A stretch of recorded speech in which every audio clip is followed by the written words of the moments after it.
पूजा की जितना विधि सीमित रखी जाए उतना कम गलती होने की संभावना रहती है। ज्ञान क पंथ कृपाण क धारा, पड़त खगेश लगई नहीं बारा। अगर आप बहुत ज्ञानी नहीं हैं लेकिन आप आडंबर ज्ञानी बनने का कर रहे हैं तो आपसे गलतियां हो सकती हैं।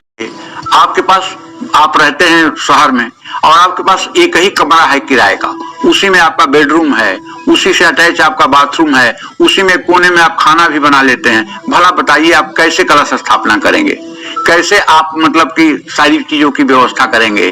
क्या आपको भगवती की पूजा करने का अधिकार नहीं है? क्या आपको देवी की पूजा करने का अधिकार अब छिन गया? नहीं ना। तो आप अपनी पूरब की दीवार पर एक माँ दुर्गा का चित्र जो शीशे में फ्रेम हुआ हो, वो चित्र, या माँ विंध्यवासिनी का एक चित्र जो शीशे में फ्रेम हुआ हो, उसको एक दीवार पर 5 फीट की ऊंचाई पर लगा दीजिए और लगा करके एक बढ़िया माला पहना दीजिए, माथे पर उनके चंदन लगा दीजिए और धूप जलाकर दिखा दीजिए, एक दिया जलाकर दिखा दीजिए, एक पीतल की कटोरी में काजू किशमिश मिश्री या गुड़ का भोग लगा दीजिए और उसके बाद वहीं दुर्गा चालीसा का 10 पाठ कर लीजिए। मैं दावे के साथ कहता हूँ, माता आपकी परिस्थितियों को समझती है और आपको वही फल देगी जो राजा महाराजा बड़ा यज्ञ करके फल प्राप्त करेगा। वही फल आप अपने बेडरूम में चित्र पर पूजा करेंगे, वही फल आपको भी प्राप्त होगा।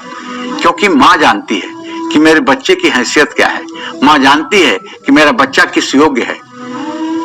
माँ भाव की भूखी है। माँ बच्चे की तोतली भाषा समझती है। वो पानी को मम बोलता है तो पानी ही देती है। माँ बच्चे की एक एक इशारे को समझती है। इसलिए आप उनके संतान हैं। आप भाव से जैसे भी उन्हें पुकारेंगे वो आपके साथ हैं। बस आपका भाव होना चाहिए, आपके चिंतन में होनी चाहिए माता। आपके वैभव से वो प्रसन्न नहीं होती हैं, आपके चिंतन से प्रसन्न होती हैं। और फिर एक बार कहना चाहूंगा, वैसे रात्रि सूक्त में ये मंत्र आता है, विद्या की सारी विद्याओं में आप ही आप हैं और संसार की सारी स्त्रियों में आप ही आप हैं।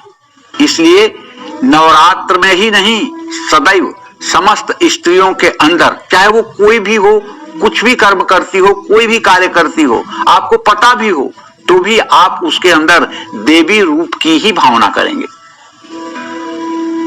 ऐसा मैं इसलिए कहता हूं कि सिर्फ आप अपने को सुधार सकते हैं, बाकी ये पूरा संसार ईश्वरमय है। लीजिए, होता है पूजा पाठ में, वो श्रद्धा का होता है। आपकी श्रद्धा कैसी है? क्योंकि देवी देवता आपकी किसी वस्तु के भूखे नहीं है।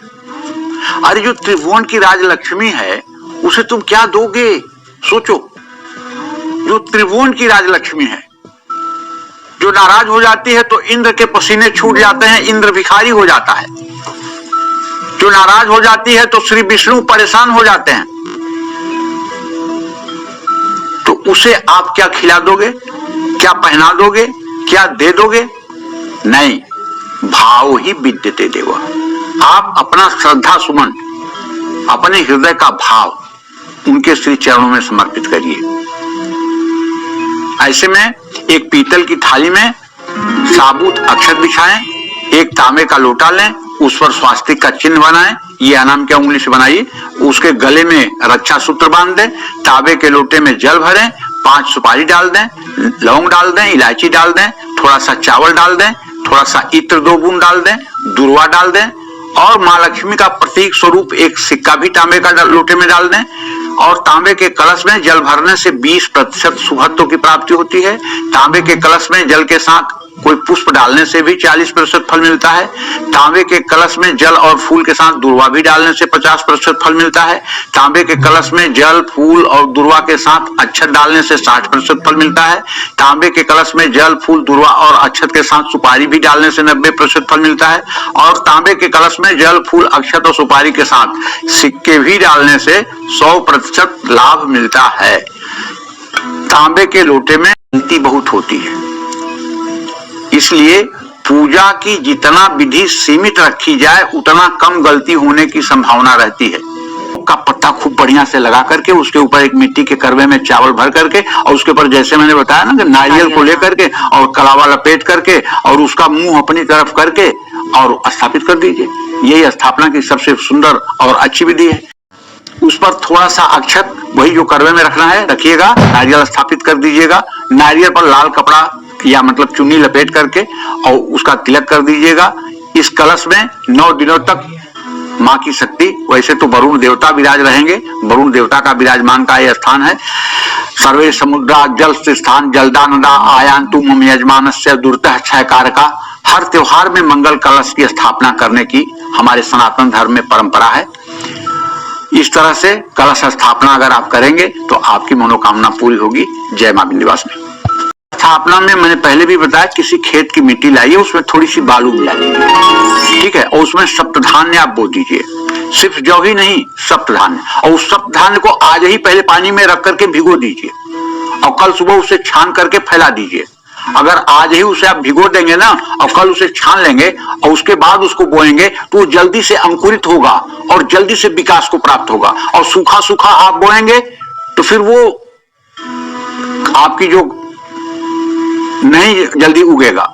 सप्तधान्य में जौ, तिल, धान, मूंग, कंगनी, चना और गेहूं, ये 7 चीजें लेकर के और उसको मिट्टी में मिला करके और उसको अच्छे से स्थापित कर दीजिए। और उसके बाद कलश के ऊपर एक रक्षा सूत्र बांध दीजिए, जिससे घर में कलश और घट स्थापना मान ली जाएगी। हाँ, घर में जब कलश स्थापना हो जाए तो कोशिश करना चाहिए किसी प्रकार का तामसी भोजन न बने किचन में। यहाँ तक कि लहसुन, प्याज और नॉनवेज तो घर में दिखना ही नहीं चाहिए। घी का दिया जला रहे हैं तो क्या करें, और घी का दिया जला रहे हैं तो क्या करें।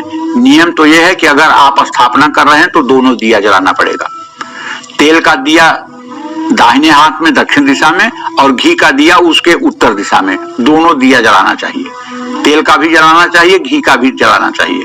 नवरात्रि में घी का दिया माँ दुर्गा के दाएं हाथ में और साधक के बाएं हाथ की तरफ प्रज्वलित करना चाहिए। तिल के तेल का दिया माँ दुर्गा के बाएं हाथ और साधक के दाहिने हाथ की तरफ रखना चाहिए। घी के दीपक में खड़ी रुई की बाती लगानी चाहिए। मैं इस बात से सहमत नहीं हूँ। मैं इस बात से सहमत हूं कि जो बाती आप ज्यादा सुरक्षित रह सके वो बाती लगाइए, न खड़ी न लेटी।